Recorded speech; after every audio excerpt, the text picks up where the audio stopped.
Hey everyone, welcome back to the Beauty School Bobby podcast. I am here today with Keya Neal, somebody that I got to meet in Chicago that I just feel like was meant to be from the second that we met. I'm so excited to talk to her. When we met, it was, like I said, just instant connection. Immediately knew that I wanted to talk more and I wanted to share everything that she's doing with all of my listeners. So I'm so excited to have you here today. I wanted this to be in person because I'm obsessed with you and I want to hug you through the computer right now.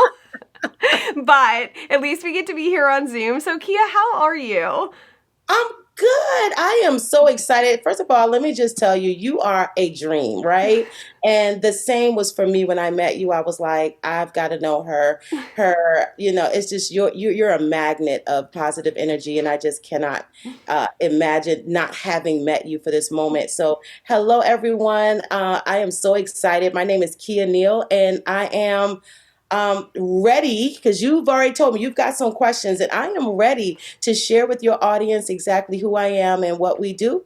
And so let's get going. I'm excited to jump in. So I know that you are an educator, but you're also, Mhm. and this is in your Instagram bio, which I thought was really interesting. Obviously, we'll tag, plug all the things here in a little bit. But you are an industry advocate, Yep. and so you are someone that is doing something very different in the industry. And I think what's really cool is we meet a lot of stylists, we meet a lot of salon owners, we meet a lot of beauty professionals. Industry advocate is something that I think is just a little different and it's really, really special. So I'm happy that not only did I get to meet you in a way of, obviously being at ABS, I got to see you win an award, I got to see you present, like all of the things. But I think what's really cool is you were there as an advocate for the industry. And so I want to talk to you a little bit about what you're doing in that way, because like I said, it is different than I think what most people see from the beauty industry. So I want to talk to you about that. So as an industry advocate, what does that mean to you? What are you doing every day? You've got a couple of programs I know that we're going to talk about from the Kolour Kulture, texture versus race, but tell me kind of what it is that you're doing right now in this moment. So let me just give a little bit of background, and I probably should have said this in the beginning, but I'm the founder of the Kolour Culture, which is an educational company circumventing around color. It really focuses on color education and is brand agnostic. Texture versus race is a movement, but by being a movement, it underscores the fact that hair is a fabric and not a race, and that we believe that the beauty industry, along with the church, has been the most segregated institutions left to be overtly segregated. Right? They're the only institutions left. So one of the things that we do is we share knowledge with people about how to be very diverse, how to work on all textures of hair. But we also advocate for education, for conversation around the social issues that allowed us to be segregated from the beginning. So we create safe spaces. And when I say advocate, meaning that I tackle the issues that we have in the industry and I bring it to the people or the powers that be that have the ability to make change. So there are some voices and some people that are feeling things and going through things and really just the truths in our industry that are not being spoken about. And so my job is to speak loudly and speak truth to power. And that's what we do, whether it's from the educational part, whether it's speaking to schools, whether it's speaking to the exam boards, really calling attention to that, the representation, brands, marketing, repos, like we tackle all the different pain points. But we also create safe spaces for people to have the conversation to come to resolve. Yeah, I think it's really special because what you obviously have an amazing team behind you and you have a lot of people in this with you. But whether you want to admit it or not, because I know that you are very humble, this is something that you're carrying and that you've carried for a long time. I was asking you when we met just kind of about your career path because you look 12 years old. So I'm like, surely she's new in the Oh, industry. y'all, come on now. You see what I'm saying? That's why I love you. You make me feel good. Come on with it. Well, I was shocked to know how long you'd been in the beauty industry and doing this. And one of the things that I just flat out asked you is I said, you could take a step back right now, have an amazing career being behind the chair or even educating, right? Like you could just be a teacher and kind of be in the background, be behind the scenes. you've chosen, or, I don't know if it's maybe a feeling of this is a gift that you've been given, this voice that you have, you're choosing to take something on that isn't always 100% well received. And you're doing this at a time, like I said, that you could choose to step back, take a break, take a vacation, hang out, take it easy. And you're not doing that. What is the purpose behind this? How do you have that drive to, at this point in your career, say, you know what, I'm not ready to stop. I'm going to lead a movement? To be honest with you, it wasn't something that I chose. It chose me.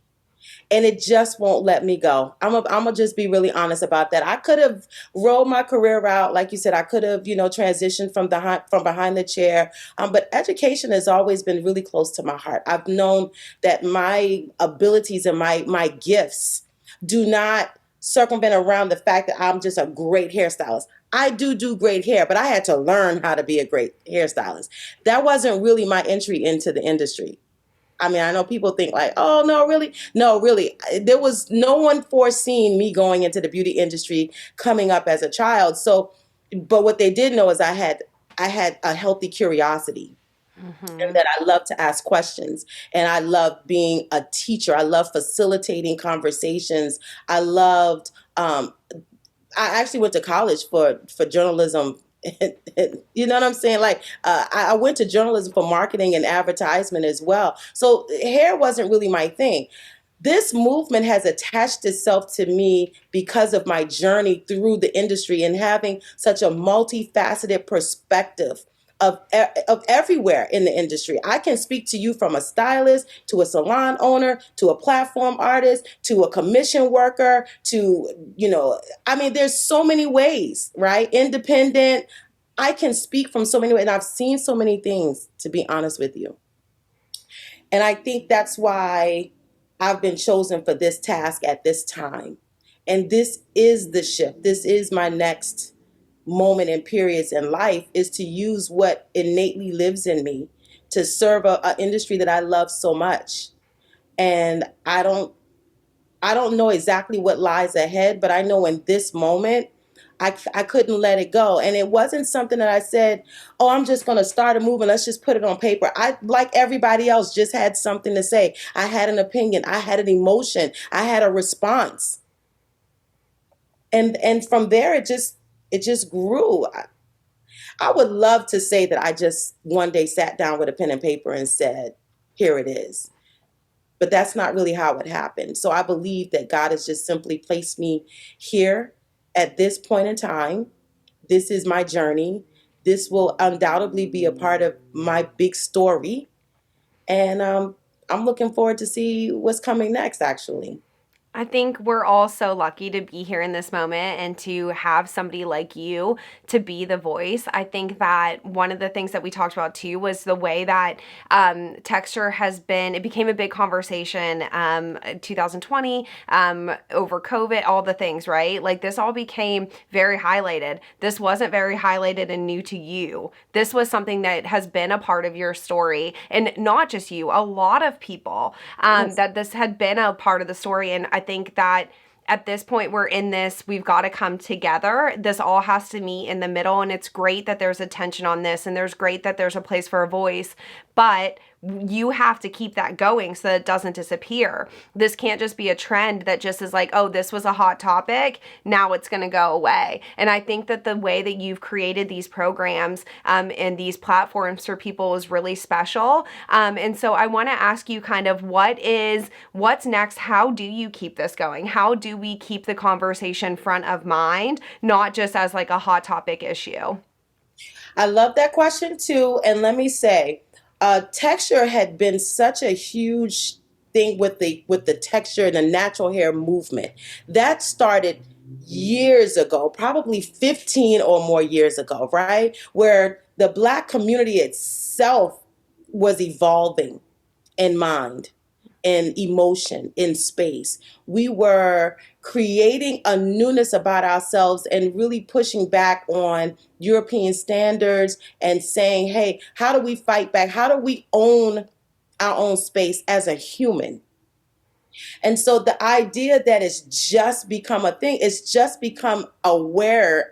Well, the awareness is upon people who have never thought about it before, that never had a clue what Black people were going through in and around their hair and the subject of texture. So texture versus race came even for me, I'm going to tell you, it started for me late. I was not a texture stylist, and I have to give that background because this is Mm-hmm. why it's so important to keep it at front and at top of mind, is because for me as a stylist that was inundated with straightening the hair, relaxing the hair, smoothing European standards, having to comfort and save women who were being viciously attacked through their hair. My entire career, that was my career. So when I started working at a multicultural salon and I was being able to do more than just one texture, and my mind started to expand, I didn't really I understood at that point. I didn't know for sure, right? Like how different the communities were in the industry, but I also knew then during that time that there was a whole other, there were two different cultures, two different industries going. There was a Black community and then there was a white community. And I got to see both. And I was like, oh my God, I was floored. So, in my quest for color education and being able to become board certified with the American Board of Certified Hair Colors. I don't know if anybody knows them. Uh, they were an all white organization, but they were considered sort of a staple. Like it was one of those things that if you got their certification, you did something. So I got their certification, and they were the ones that kind of really brought it to the table for me and said, "We want you to do Black hair color on Black people and teach white people how to do Black hair." And I was like, "Now y'all supposed to be the top 1%. Mm-hmm. You trying to tell me?" And I think at that point I just kind of had that, yeah, enough is enough for me. And I really, really had to ask the question. And along the journey, here's what happened. People started to open their minds and go, yeah, why is that though? Yeah, how does that happen? And not just Black people, everybody. We've created allyships. We created the idea back in 2018 that you had to stand for something. And so to bring this question to a close, how we keep it at top of mind is keeping them accountable. Because in 20, when George Floyd was murdered, everyone in the racial uprising responded. They Mm-hmm. reacted. They didn't respond, they reacted. And they put Black blocks up. And they stood in solidarity with the social injustices. And they said, we're going to be committed to doing XYZ. And they created these lists and they checked off boxes and tried to meet number quotas. But now we're at a point where it's not popular. People are so inundated with Blackness that they're tired, to be honest with you. They're tired. And they don't want to hear anything else about diversity, equity, and inclusion, to be honest. And that's what we're seeing. The fire is going out. But you know what? You know who has the ability to keep that fire lit? Me, you, and every other voice that continues to have the conversation, that continues to ask them, what are you doing? That continues to hold them accountable, continue to say, hey, can you open your books? Let's see what you're doing. Show me where you're making progress. Show me where you're making improvement. Let's use our economic power to tell the story, to really push the envelope. Because if I stop purchasing with you, not just me, but every other Black person that I know and every other white person who holds this issue close to their heart, if every ally and every person that's pushing for DEI or to see inclusion and diversity in every aspect, and they start saying, we're not buying from you, and you start seeing your bottom line shift, I bet you we'll start to see more of an internal shift and core changes in these companies. That's why we have to keep talking about it. We can't let it go. We can't let it slide. We have to hold people accountable. And there's going to be, we've done a good job of not calling out every single company. That's not what I do per se, right? Like I don't go, oh, well, did you see so and so? And trust me, I get that in my back office a lot. People send me stuff specifically about companies. That's not me. What I want to do is get to them and say, hey, y'all have a problem. You have a fire in the back. What you going to do? But at some point and very soon, we're going to start taking notes, and it's going to be public notes. Mm-hmm. And we're going to start sharing exactly who's doing what for the good. Well, we're doing that already. If you see them on my platform, You see me working with them heavily, that means they're doing work. If you don't, they probably not. Not with me anyway. Not with me. Hmm. So I literally only partner with people that are working and doing something, working hard. And but eventually we have to start calling people out and saying, this is what's going on. They need to make changes and make them accountable. So I hope I Yeah. answered the question. I know I kind of went around the mulberry bush on that, but I definitely feel like this is a great opportunity to really flush all of this out. Yeah, I agree. It's not always an easy conversation to have. I think on the school perspective, which a lot of our listeners are beauty school students or stylists that are recently in the industry, right? So I think that there's a moment in time, and I think that for you, it was going into the salon and really realizing, like, wait a minute, like, what am I doing? What am I contributing? Am I a part of the problem or am I going to be a part of the solution? And I think that is a very Hmm. I think that's an okay place to be in, right? Like I think that a lot of people I'm living in Tennessee, and a lot of the students that we have are very sheltered, haven't come out of their bubble yet, right?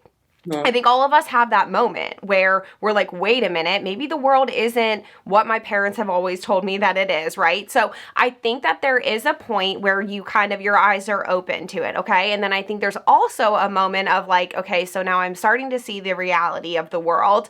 Now, what are we going to do about it? And I think it's so important. And this is why I feel like the industry needs you so greatly, is because when you go to that, when you're at that crossroads of I'm seeing it, now what are we going to do? You have a choice to listen to people, and maybe the people that are the loudest are not always who we need to be listening to. Can you say So that one more time? Can you please say sometimes that the one people more that time? are the loudest are not who we need to be listening to. And so I think it's really important to get your message out for who you are as a person. Like, I just think you're so genuine and you're so real, and that you are open to these tough conversations. Now, what prepared you for that, I think, is life experience. And I think it's just, there are people that are able to get the message out in a way for lots of different minds to understand it at different levels.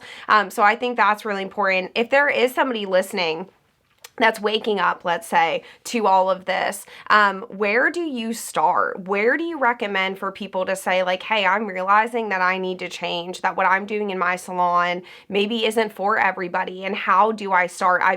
Or even if it's somebody that's been doing this, like, imagine salon owners that have operated in a way for 10 plus years, 20 years, and now are saying, wait, how do I open my doors?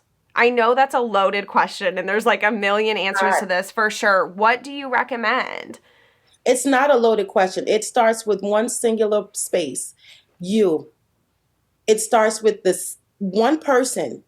Me. Look at me. One person made one decision, and that decision begat another decision, begat another decision, begat another decision. This is not about changing. This is about choosing. It's about every moment that you have an opportunity, you choose differently. And if you know every choice you make, one will predicate what's happening with the other. There's this journey that you have to go on, but it starts with the person, because this heart is there for a reason. It starts with a person, an individual. It starts with their mind. Okay, now you realize the world is bigger than just what you've seen and what you grew up around, the atmosphere, your own little ecosystem in the corner of the world. That's not entirely true. That's not the biggest of it all, right? That's not all of it. Now your heart needs to be churned and changed. There's rocky ground that's living there that needs to be broken up so that you can see and create a level of conviction and commitment, because your mind won't do any more than what it's being pushed by your heart, right? Your heart can override your mind sometimes. That's why we do stupid things sometimes. Even, sometimes we're like, but I want to. Your mind's going, no, girl, that's not the right thing. But sometimes your mind wants to do something and your heart pulls back and says, but I have a moral compass. And that's what you have to restart. You have to restart and find it. And that's with doing personal work. That's with understanding the history of our country, the history of our industry. It's about opening your eyes to the realities of what's happening right now. Not even just before, but the things that you scroll past really quick, have the ability to shut down, or that just doesn't show up on your algorithm because you don't engage with it. That's how you take the blinders off. That's how you take the scales out of your eyes, the wax out of your ears. You get involved and look at it and see it and absorb it and sit in it and understand it and research it and say, why is this happening? And when you become convicted enough, you will yourself say, I can't be here. I can't allow that. What can I do? And then you'll start seeing your own space and you'll go, how did this happen? This isn't right. And then you start making, again, more choices, not just changes, choices. I have a choice as to how my salon operates, my core value, whether I get more education, who am I getting this education from, how am I speaking, do I allow people to speak in my, how I allow them to speak in my salon. What am I showing up? Like those things become obvious to you. The more they become obvious to you, the more aware you are. You're not aware if you're not aware of what's happening outside of you. There's the awareness is not there. So I tell everybody, start doing the personal work. What does that mean? Getting an anti-racism work, getting to it, reading books, finding mentors, finding Black voices to listen to and getting them in your algorithm, getting other resources, aligning yourself with other Black people that can speak truth to you. Maybe not directly to you, but social media, Google is a wonderful thing. Siri will help you out if you can't find it. And I feel like there's a lot of spaces to get education, to get resources. But again, attaching yourself to people that are moving the needle and say, what can I do? How do I offer my resources? How do I spend my privilege? First of all, acknowledge that you have a privilege. And then how do I spend my privilege? How do I use my resources? How do I use my platform? How do I use my voice? How do I use my space? How do I show up better in the industry? How do I hire? How do I change how I hire? Taking accountability for your space. Taking accountability for the space that you hold in the industry, whether it was pushing us forward or keeping us back, acknowledging that and then choosing differently. I think that's so important, and I hope that there are people listening that can take that advice and say, you know what, I needed to know where to start, and now have some tips. Are you able to kind of share your story of being in a salon and what that looked like for you in the time that you started? Because I know that pushed you into this position that you're in, and like you said, your eyes were opened a little bit when you were in a salon. Are you willing to kind of share that story? I am. I am. I don't talk a lot about it. People hear it in bits and pieces, but I'm willing to really go there today because I think it's important to understand that particular journey. And I was just sharing with my husband yesterday that, there are points in your life where things have significantly changed. Did you know that in this moment, your life has changed forever? And me working in this multicultural salon was that moment for me. One, I didn't realize what it meant to be a complete minority. Like I've always been a minority, but to be in a minority in a closed space was a whole other thing. Like the salon was all white, and then there was me. And my salon was very Black. Like, I was Black, the stylist was Black, the clients was Black. We did Black services, things that I did some multicultural hair. If I could catch them at the door before they ran out, quickly, when they realized they were in an all Black salon, I would get them. Like I've always had a multi-handed hand, but I didn't have the clientele that reflected it, not solidly. So working at this salon, I have never in my life felt so Black and so unprotected and so unsafe. Even the people that hired me, that gave me a space, were still the most violent people there. The people that worked next to me, the microaggressions, the wanting me to answer for all things Black. The clients were ridiculous. Like they questioned my skills. They constantly let me know that I was not the norm and that they knew that I was brand new and everything was, well, things are changing. I mean, I've never seen that. This is not the salon that I've grown to know. Are you sure you can do my hair? Oh my gosh, why do you do your client's hair like that? That you look like Aunt Jemima. I had a stylist tell me that because I was wrapping my hair up one and she says, you look like Aunt Jemima. Like the attacks that I had to endure were I had to question myself every day. Like, why are you going? Why are you putting yourself through this? But I understood quite early that, and I know this is going to sound really strange, but I knew early that I needed to see so that I could empower Black people. So it started like, let me tell you what's going on back here, and then I'll take the information over there. Because here's what I did learn. There was a lot of education that I had never heard of, opportunities, amenities that Black people were so unaware of. And I was like, did you know that when you went to XYZ store, that if you bought from that storehouse, that you could get education to come? Did you know that companies would send people to your salon and do in-salon education? Did you know you could accumulate free back bar by XYZ? Did you know that, like, there was so many things that I had never experienced before. I was like, wait a minute. This is completely, so I felt compelled to stay. I didn't know I was building a story, right? I didn't know I was building a story, but I knew that I was kind of absorbing everything that I could so that I could go empower a community that I knew was being marginalized. I knew that there were a lot of deficiencies, redlining. Even the way we did business buying product was completely different. I was like, the first time the sales rep came, I was like, okay, he didn't bring his truck today. And then this, second and third time, I was like, where are these products? Y'all sold us on these products. Now I want to buy them. I want them now. And he was like, oh, no, no, no. I just sell it to you. We ship it to you. And I was like, well, why are you here? If I could have ordered it online, why are you? I literally had never seen that before. I've never ordered product. Products always came to me door to door, where they came and they sold me products and then they brought it right in from outside.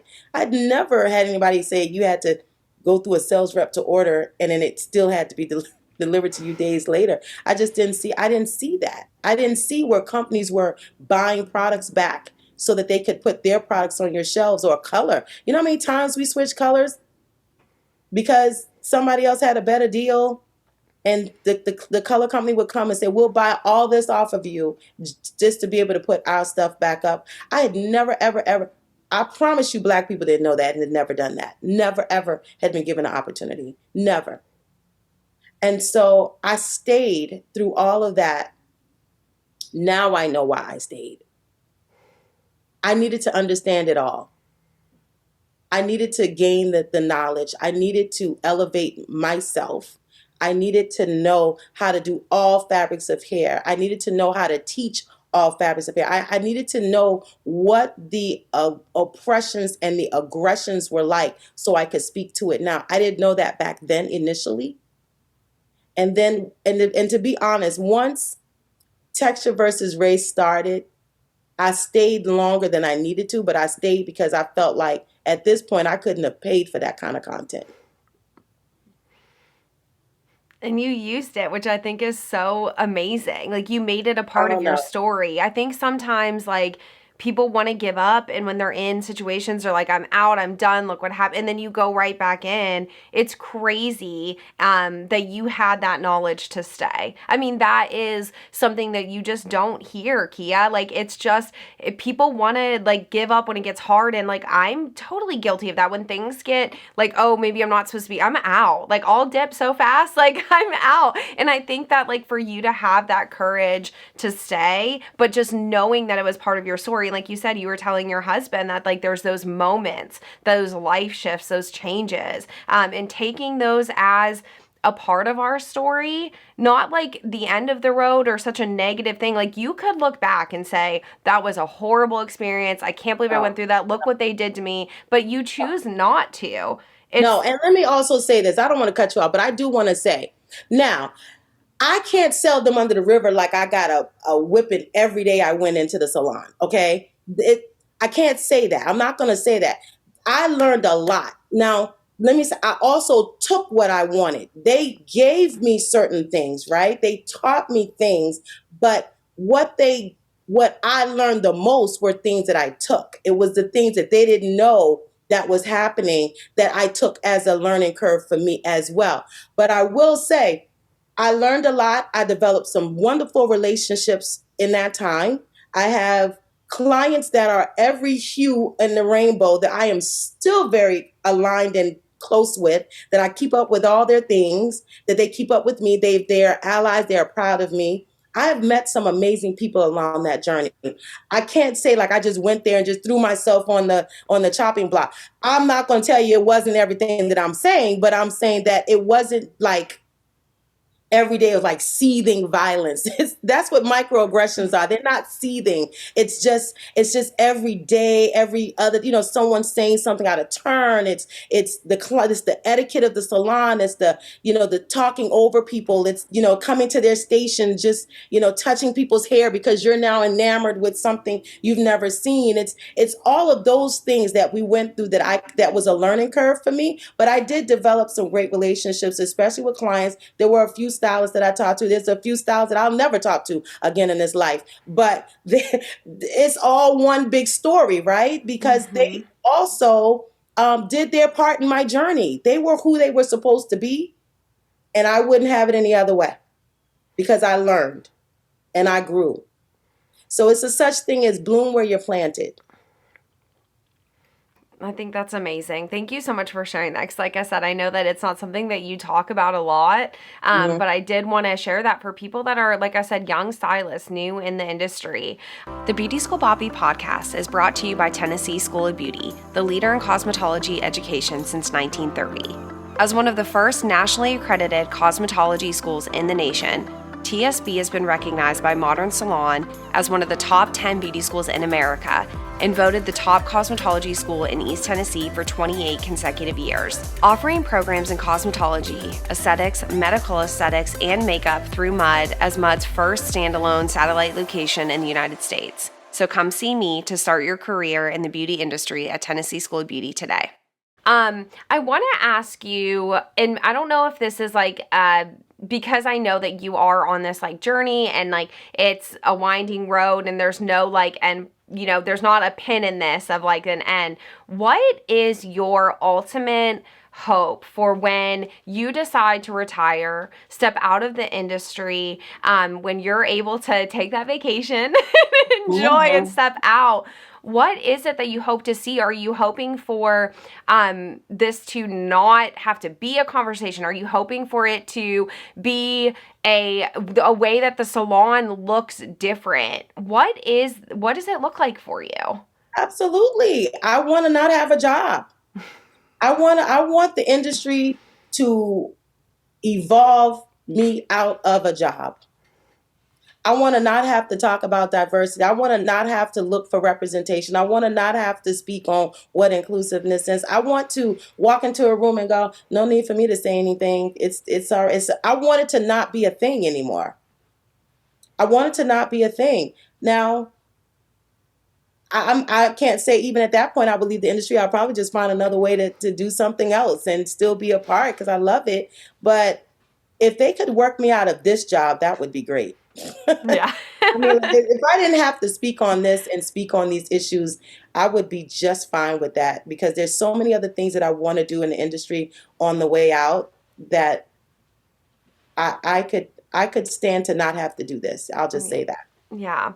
Well, speaking of the things that you are doing, you are going to be in Baltimore, Maryland, hosting a town hall. So, talk to me about what that town hall looks like and why you're doing this. Who's invited? How do we get connected to that? Tell me all the things about the town hall.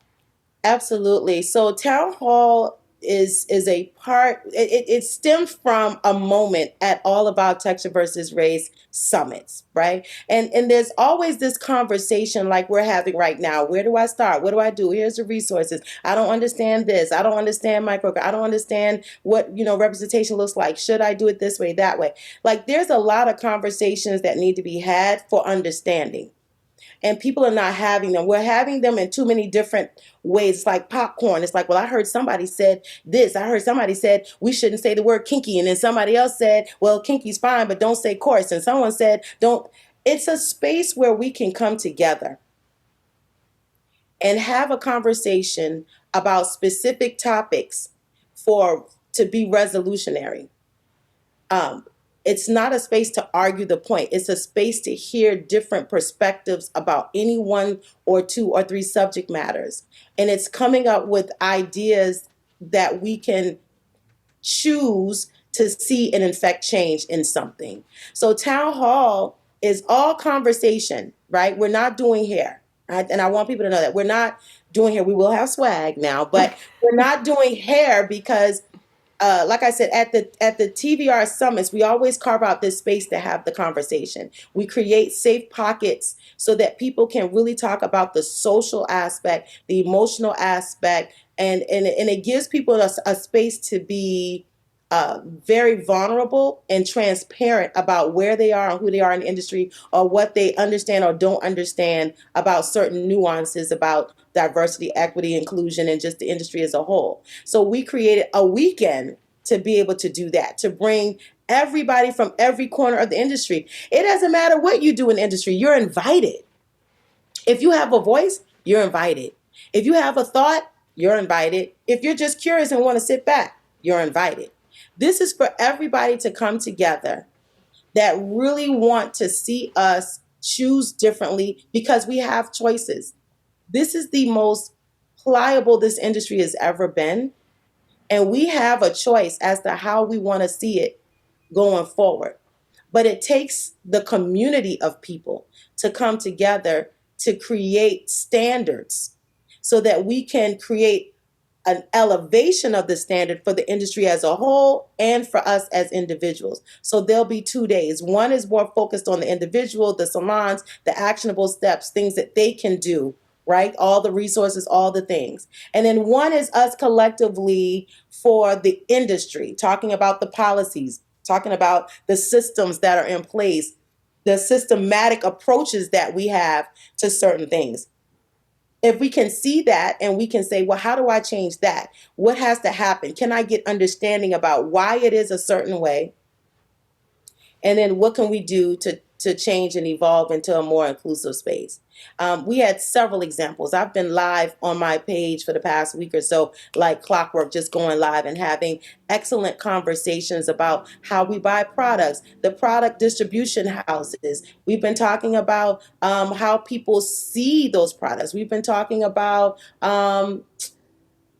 well, I've been talking about like in the background, like different little like microaggressions, like repost apps. We did conversations with a big repost app talking about why you don't see much diversity on their pages, but to be able to have a very truthful conversation and say, okay, but you got a choice here. That's what this is about. Safe spaces, authentic, true, transparent conversation with like-minded, resolution orientated people. I think it's going to be an amazing event and I think it's going to be awesome. Are you moderating, speaking? Like, what's the structure going to be? What's the format going to be? I know kind of topics, but what's it going to look like going to this event? So those are just a couple of topics that we had. They're not the end all be all. We have several topics that we're looking to really punch out through panels. We'll have guest panelists. We're going to have guest speakers that are excellent in their topic. I am going to be facilitating. Of course, there has to be, order in any way, but there'll be open mics because we want people to be able to voice their opinions and voice what they're saying, and then other people to be able to respond. So it's not just I have the mic and it's here's the scroll of to do's, do's and don'ts. No, it's all of us coming together. What do we think about this? Can we offer this understanding? So between panels, speakers, open mic, and breakout groups, activities. We want to break people up, want to say this is the subject matter or this is what we're talking about. Let's talk about it. Let's get to a point, bring it back to the collective group. And then there are also activities that'll be going on to help us evolve as individuals and as a group. Yeah. I think that's exciting. I cannot wait to see. Is there a way that this is going to be like put out after if you aren't able to physically be in Baltimore? Is the plan to do this like start here, maybe grow this into a bigger conversation, that is more interactive through across the country, across the world? Yeah, yeah, we absolutely do. But one of the things that I know, and we've been going back and forth, and my team is like, we got to make, let's do it virtual. Let's get some virtual, people in the space, and I'm okay with that. The problem with virtual is you can't control the energy virtually. See, when you come into a space, your intentions have to be pure and aligned, not in agreement with everything, but your intention has to be agreeable. Meaning, even if I come and I say, I know I feel contention with this, and this, but if your intention is to just share your perspective and also here, welcome. I don't need yes men. That's not what this is about. But when you have people virtually, you can't control who's there for the right reason, who is there to take things and make it negative, who's there to, you know, uh, and I know I can't be as concerned with that, right? I know it, and don't worry, I'm logistically trying to work this out in real time. To be honest with you, I know someone's cutting grass, right? So now my people come out to cut the grass, right? Thanks.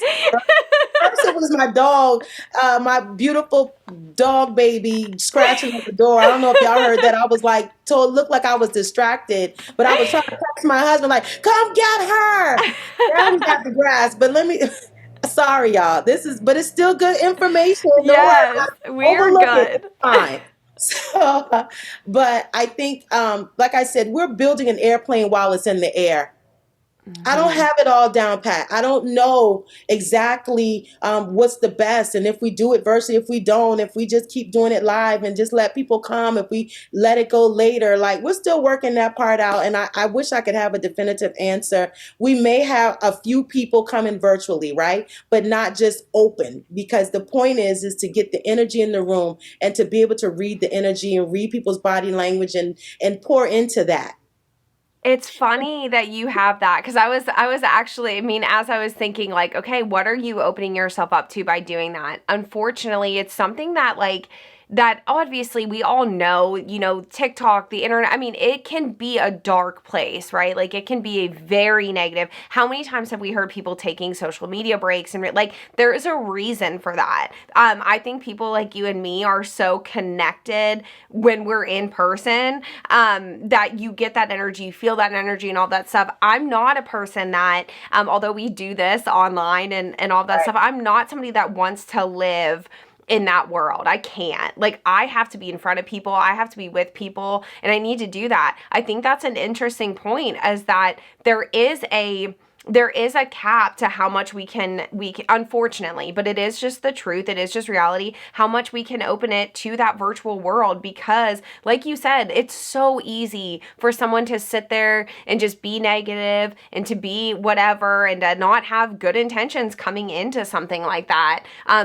It's interesting to see how a movement like this is affected by that as well, and just kind of navigating that. Is it something that people are able to just watch but maybe aren't able to contribute? But then at that point, like, I don't know, I think the in person is right, and I think that is, it's going to be so exciting to see how this all goes. And unfortunately, like, we're still, like you said, we're still figuring out that part too. Is it always easy to have the conversations online? No. But is that how you're going to reach the most amount of people? Yeah. So I don't know, it's an up in the air thing.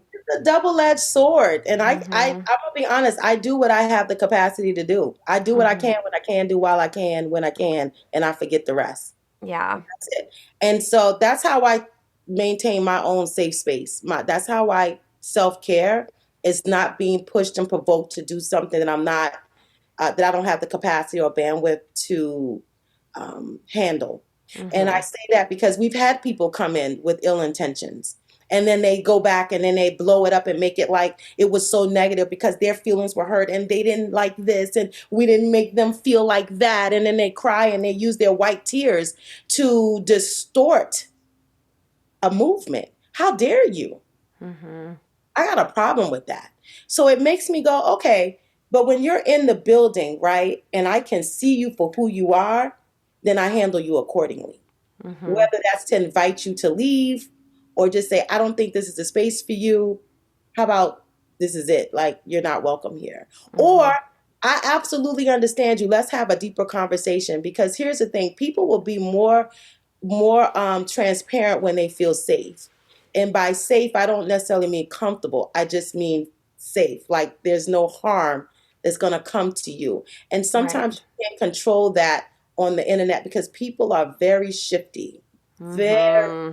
it's a dark space, like you said. And what I don't want is people clipping and copying and posting and changing things and editing them and spinning narratives that are not there because this is such a I don't want to use the word touchy, but it's an emotional space that we're operating in. And so the people who pay money, whether it's small money or whatever, they pay money to come. Almost all, not all, because some people will pay to come cause and wreak havoc. You know what I mean? Some people will pay to be a disruption. They'll pay for their seat to do that. Mm-hmm. But most people that come, even if they're still unsure, they come in and we have the ability to say, it's all right. You're safe here. Your feelings are valid. Let's talk about it. That's a different reach to be able to touch people or for them to be able to feel your energy. That's a different level of exchange. And that's why I was okay with the movement moving slow if it could be impactful. Almost everybody who's ever come in contact with us is still very tight with us versus blasting it out and hoping that it lands on a few people. Does that make sense? Yeah. Like I don't really know how to explain it any better except people keep telling me how big the movement is, but I still see it like this. I still see it like my little baby. And then I'll get people that's like, no, no, no. There are people that are really watching, that are, learning. And I saw this, da, da, da. And I'm like, that's so awesome. But it's not my intention. It was not my intention. Now, would I love to see the movement moving faster, broader and affecting more people? Yeah, but it's just going to take all of us to be feet on the ground to do it, though.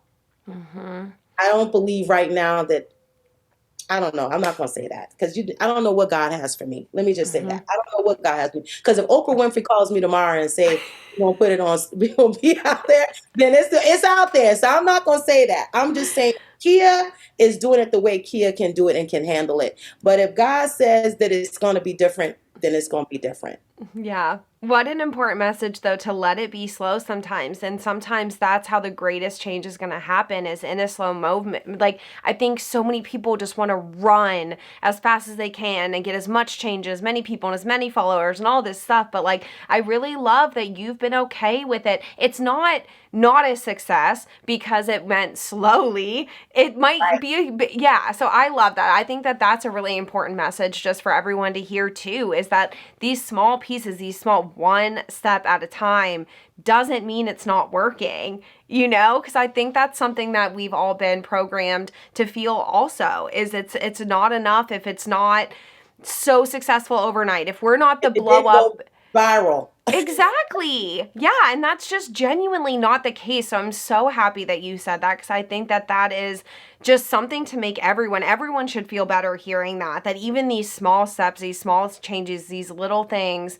that you can do matter and it makes a difference. I think it's easy for people to be like, "Oh, I'm just one person here in my little town and it does. It matters." And I think that that's the message for sure. I haven't shared this like publicly on like my social media, but there's a Texture versus Race Educators Edition that's coming down the pipe where we're just going to get all schools, just the teachers and the directors, to come to this TVR so that we can teach them how to work the curriculum they already have by implementing texture from the beginning. Texture is not an elective. It's not an option. It should be standard. But the curriculum is only going to be taught as much as the facilitator can understand it. So Mm-hmm. we want to empower the facilitator, the teacher, to understand how does texture play a part in every page, and how to change their perspective and language in delivering this particular content.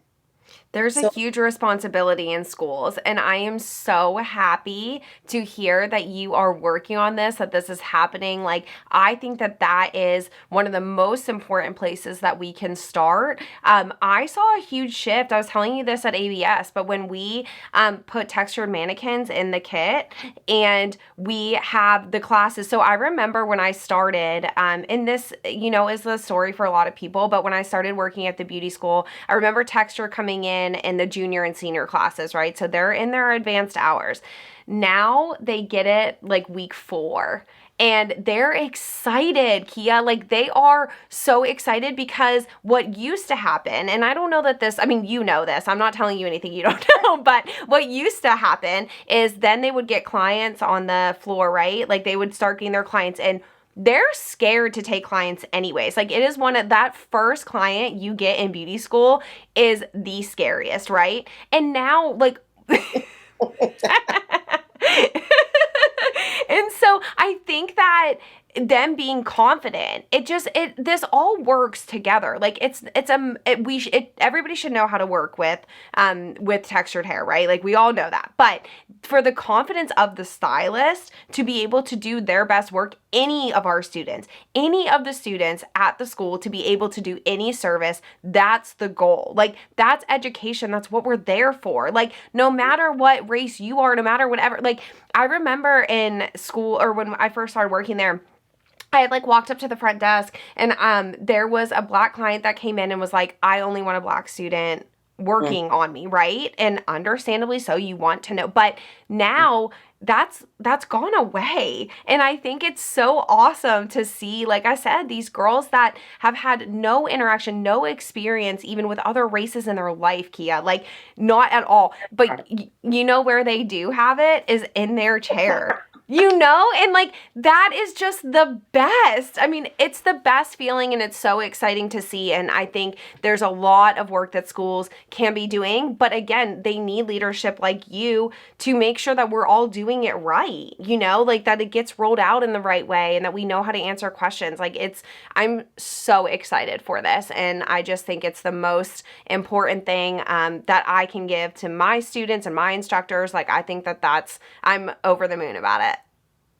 I love it. I love it. I love when the powers that be can see past it and not, like you said, the issue's always that bottleneck at the desk because it's like the clients say it, the school wants to make money, the students are, I mean, that the school wants to make money and the students are afraid.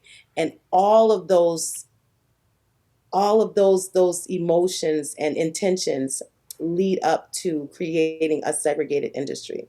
And Yep. as we begin to thwart that out, and the student gets exposure to texture before the client shows up, when the teacher is educated enough to know how to include texture in every chapter, every niche, in the understanding, and the owner understands that there's value and making sure that your students have a full-bodied experience in the program, and they are willing to forego $3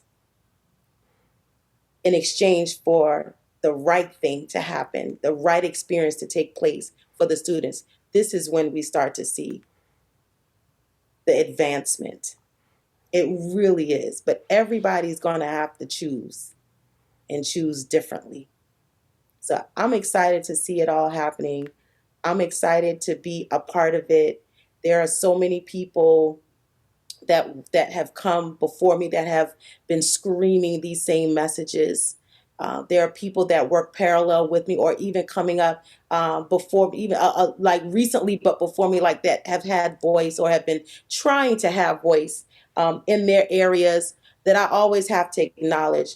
But I will say I acknowledge my part also, because I normally go, no, no, no, no. I acknowledge my part because we're working hard. We're working hard back Mm-hmm. here, like we really are. Yeah. And so it is very satisfying to hear people say, I I saw some change, or I was able to do something to affect change. And thank you for empowering me, or giving me the courage, or giving me the information, or pointing me in the right direction even. That's very satisfying. It really is. We've got some work to do, but I do think that, we're working. So when people think of this movement and they look at my page and they go, well, why should I listen to someone who only has 15,000 followers where someone else has a million followers? Just think about this. The biggest messages are usually deep, not wide.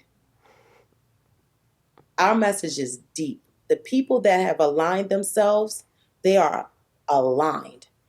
You can get a million followers and still only get 0.0002% of people that's aligned with you. Mm-hmm.